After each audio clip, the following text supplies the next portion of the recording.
وزیراعظم عمران خان نے ہم سے انٹرویو میں پاکستان کی خارجہ پالیسی کے حوالے سے 3 کلیدی ستون بیان کیے۔ اس میں سب سے اہم فیصلہ جو وزیر اعظم نے پوری دنیا کو سنایا تھا وہ یہ تھا کہ پاکستان کا یہ حتمی فیصلہ ہے کہ چین پاکستان کا عظیم ترین اول دوست ہے اور عظیم ترین اول دوست رہے گا، باقی سب اس کے پیچھے ہوں گے، اور چین جو رائزنگ پاور ہے اس لحاظ سے پاکستان اور چین کی جتنی بھی تعلقات ہیں ان میں نئی قوت اور اس عہد کے ساتھ نئی قوت مزید جاری ہوگی کہ اب ہم نے ہر معاملے میں ہر پہلو میں ایک دوسرے کے ساتھ مل کے چلنا ہے۔ گویا کہ چین کو نمبر 1 دوست پاکستان نے وزیر اعظم نے ہمارے اس انٹرویو میں قرار دیا۔ اسی پس منظر میں اب وزیر خارجہ جناب مخدوم شاہ محمود قریشی آج بیجنگ پہنچ گئے ہیں۔ کرونا کے بعد پاکستان کی سب سے اہم شخصیت ہے وزیر خارجہ مخدوم شاہ محمود قریشی جو بیجنگ پہنچے ہیں۔ اسی انٹرویو میں وزیر اعظم نے خارجہ پالیسی کے جو 2 اہم ستون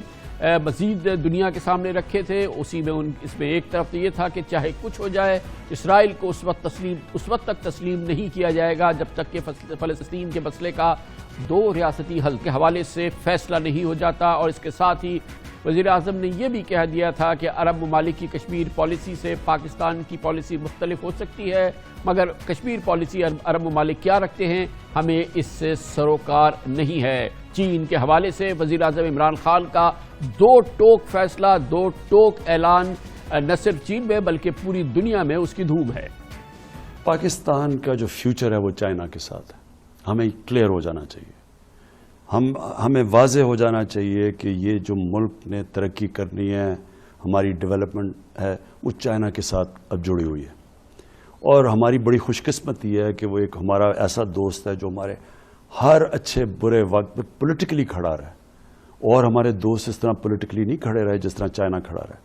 ہر جگہ پہ چائنا نے ہمیں ڈیفینڈ کیا پولیٹیکلی۔ جو ہمارے ٹائز ہیں وہ ہم اور مضبوط کر رہے ہیں چائنا کے ساتھ، اور اپنی لنکیجز مضبوط کر رہے ہیں۔ اور اسی پس منظر میں بات کریں گے اسی اناؤنسمنٹ کے اس اہم اعلان کے بعد فوری طور کے بعد بیجنگ پہنچے ہیں وزیر خارجہ پاکستان جناب مخدوم شاہ محمود قریشی، جو کہ اس وقت ہمارے ساتھ بیجنگ سے موجود ہیں۔ بہت بہت شکریہ مخدوم صاحب، بہت امپورٹنٹ ٹائمنگ ہے آپ کی۔ آپ جب بیجنگ پہنچے ہیں اس سے ذرا قبل وزیر اعظم نے 2 ٹوک اعلان کیا ہے، پاکستان کا چین کو دوست عظیم ترین اول دوست قرار دیا ہے۔ آپ فرمائیے گا کہ آپ کے اس دورے کا پس منظر کیا ہے، اور اس حوالے سے مزید آپ کی کیا فوکس ہے اس وقت بیجنگ میں؟ جی خان صاحب، جیسے آپ نے فرمایا کہ وزیر اعظم عمران خان نے پاکستان کی سمت کا تعین تو کر دیا۔ جب ہم نے سمت کا انتخاب کیا تو ہم نے دیکھا کہ ہمارے آزمائے ہوئے بہت سے دوست ہیں، ہمارے آزمائے ہوئے دوستوں میں سب سے مستحکم رشتہ، سب سے دیر پا آزمایا ہوا رشتہ ہمارا کس کے ساتھ ہے، اور مستقبل میں ہماری مدد کون کر سکتا ہے۔ ابھی آپ نے دیکھا حالیہ میں جب مسئلہ کشمیر پر سلامتی کونسل میں پاکستان نے اس مسئلے کو اٹھانا تھا تو چین نے پاکستان کا بھرپور ساتھ دیا۔ اب یہ جو دورہ ہے، اس دورے کا جو پس منظر ہے وہ یہ ہے کہ آپ کے خطے میں اہم تبدیلیاں رونما ہو رہی ہیں۔ آپ دیکھ رہے ہیں کہ افغانستان میں جو امن کا عمل ہے، جو ریکنسیلیشن کا پروسیس ہے، وہ آگے بڑھ رہا ہے، اور چین کا اس میں ایک رول ہے، اور اس سارے جو پولیٹیکل سیٹلمنٹ اور پیس پروسیس میں چین کی ہمیں حمایت حاصل ہے، اور ریجنل قوتوں کے ساتھ ساتھ امریکہ کی تائید کے ساتھ ساتھ چین کا بھی جو وزن ہے وہ پاکستان کی اس کاوش اور کوشش میں ہمارے ساتھ ہے۔ آپ نے دیکھا کہ پچھلے 1 سال میں جو مقبوضہ جموں و کشمیر کی صورتحال، اور اس کے بعد جو چین کا اور ہندوستان کا ایک سٹینڈ آف آپ نے دیکھا، اس پر بھی بہت ضروری ہے کہ ہمارا آپس میں تبادلہ خیال ہو، پاکستان اپنا نقطہ نظر کشمیر پر ان کی خدمت میں پیش کرے، اور جو وہ ہندوستان کے ساتھ ان کے تعلقات میں बड़े अरसे बाद एक नया मोड़ आया है। आपने देखा कि पहले एक कोशिश ये भी थी कि मामलात को गुफ्त शरीद से सुधारा जाए, लेकिन हिंदुस्तान की जो उनकी जो नाजायज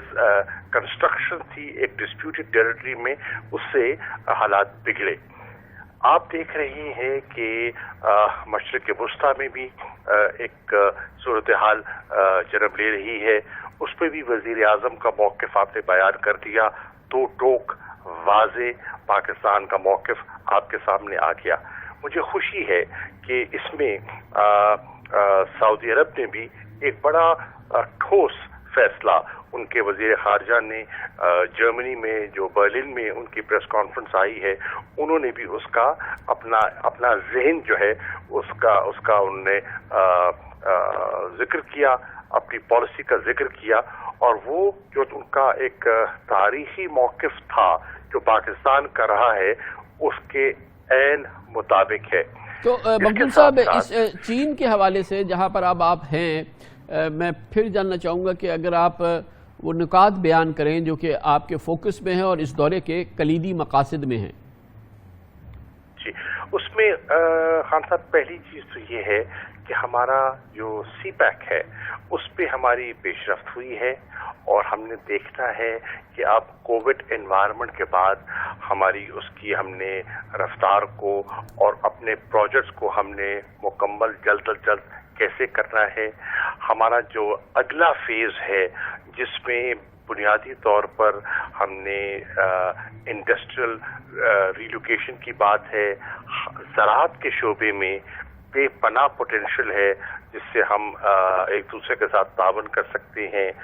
जॉब क्रिएशन में, पॉवर्टी एलिवेशन में और ह्यूमन रिसोर्स डेवलपमेंट में हमने कैसे आगे बढ़ना है, और इस कॉरिडोर के जरिए हमने रीजनल इकोनॉमिक जो है वो कनेक्टिविटी कैसे हासिल करनी है। तो एक बुनियादी मकसद तो ये भी है। इसके साथ साथ जो रीजन और इंटरनेशनल सिचुएशन जो है उसको सामने रखते हुए चीन कहाँ खड़ा है, हम कहाँ खड़े हैं, और हमारे जो माजी की हमारी जो अंडरस्टैंडिंग थी बड़ी कारआमद रही, मुफीद रही, मुस्तकबिल का जो एक नए दौर का आगाज होने वाला है जिसको चीन भी एक न्यू एरा कहता है, उसमें पाकिस्तान और चीन ने मिलकर अपने मुश्तरका अहदाफ कैसे हासिल कर रहे हैं। मखदूम साहब, क्या हम ये कहें कि जो तारीखी दौरा होने वाला है, इख्तिताम साल सदर जी का पाकिस्तान तशरीफ लाने वाले हैं, तो उसके लिए भी आज से अब से एक ग्राउंड वर्क जो है वो मुस्तहकम ग्राउंड वर्क जो है वो आप उसका भी आगाज करेंगे इस दौरान? यकीनन जी, वो जो दौरा होगा जिसपे सदर शी जिनपिंग ने पाकिस्तान तशरीफ लानी है, उसके लिए बहुत ज़रूरी है कि हमारे में क्लोज कोऑर्डिनेशन हो, हम एक दूसरे को समझें और एक दूसरे की ज़रूरियात को समझें और समझकर हम उसकी मनसूबाबंदी करें। मेरे इस डेलीगेशन में जहां फॉरेन ऑफिस की नुमाइंदगी है, वहां अफवाज पाकिस्तान की नुमाइंदगी है, और ये एक जॉइंट डेलीगेशन है। CGS जो हैं वो भी मेरे साथ हैं, और ये एक बड़ा क्लियर मैसेज है कि जो पैगाम हम देने आए हैं और जो गुफ्तगू हम करेंगे, इसे पाकिस्तान की मुकम्मल जो एक कंसेंसस है, एक नेशनल डायरेक्शन है, पॉलिटिकल और मिलिट्री लीडरशिप की ये मुश्तरका डायरेक्शन है। बहुत ही ज़ाहिर है कि ये बहुत ही कलीदी, बहुत ही इम्पॉर्टेंट विज़िट है। जो दूसरे मामलात हैं जिसमें से भी आपने इसराइल का भी जिक्र किया है, मखदूम साहब ये बताइएगा कि वज़ीर आज़म ने हमसे अपने इंटरव्यू के दौरान ख़ास तौर पर सराहत से ये भी कहा कि हर मुल्क की अपनी पॉलिसी हो सकती है, जो हमारे दोस्त अरब ममालिक हैं वो अपने जो उनके नेशनल इंटरेस्ट हैं उनके लिहाज से पॉलिसी बना सकते हैं, और अगर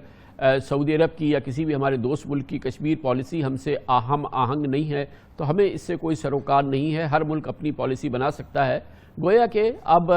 हम इस मामले में भी अपनी जो पॉलिसी है उसको बहुत सराहत से बयान कर रहे हैं। खान साहब, कश्मीर पे हमारा मौक़िफ़ तो बड़ा वाज़ेह है, दो टोक है, और हमारी फॉरेन पॉलिसी का कॉर्नरस्टोन है। हमारी आवाम की जो ख्वाहिशात हैं, जो हमारी उनकी जो उमंगें हैं, उनसे हम नज़र नहीं हटा सकते, नज़र नहीं चुरा सकते। इसके बावजूद मैं कहना चाहूँगा कि मैं बहुत पुरुमीद हूँ कि सऊदी अरब की वज़ीर ख़ारजा की जो मेरे से गुफ्तगू हुई थी कोविड के दौरान, जो अभी कुछ अर्सा पहले हमारी एक वर्चुअल कॉन्फ्रेंस हुई थी कश्मीर कॉन्टैक्ट ग्रुप पर, और उस पर जो हमने तबादला ख्याल किया और उनका जो मौक़िफ़ था, उस पे मुझे बहुत उम्मीद है कि उनका जो सिमत है, उनकी जो कश्मीर पे पॉलिसी है, वो माजी के उनके बयानात के ऐन मुताबिक है। मुझे उस पर कोई तब्दीली दिखाई नहीं देती। तो मैं आज भी समझता हूँ कि इंशाअल्लाह वो हमारे साथ खड़े होंगे। और मखदूम साहब, ये भी इम्पोर्टेंट बात है कि इसराइल को तस्लीम करने का जो मुत्तहिदा अरब इमारात ने फ़ैसला किया है, हमारा अजीम दोस्त है, उसके बावजूद हम उस फैसले से इन्फ्लुएंस नहीं है, और हम और सऊदी अरब इस मामले में जो हमारी दहाइयों से एक मजबूत मुश्तरका पॉलिसी है वो हमने बरकरार रखी है, हमने और सऊदी अरब ने। जी, हमने अपनी पॉलिसी बरकरार रखी है, आपने दुरुस्त फरमाया। और मेरे अंदाजे के मुताबिक मुस्लिम उम्मा के बेशतर ममालिक जो हैं, बेशतर अभी आहिस्ता आहिस्ता उनका मौक़िफ़ सामने आएगा। पाकिस्तान ने तो बहुत वाज़े कर दिया है, सऊदी अरब ने भी वाज़े कर दिया है। मेरी राय में बेशतर ममालिक जो हैं, उनका जो पलड़ा है वो इसी तरफ झुकेगा इंशाअल्लाह। बहुत बहुत शुक्रिया, बड़ी नवाजिश। जनाब मखदूम शाह महमूद कुरैशी बीजिंग से हमारे साथ थे, खारजा पॉलिसी के कलीदी अमूर पर हमसे बात कर रहे थे।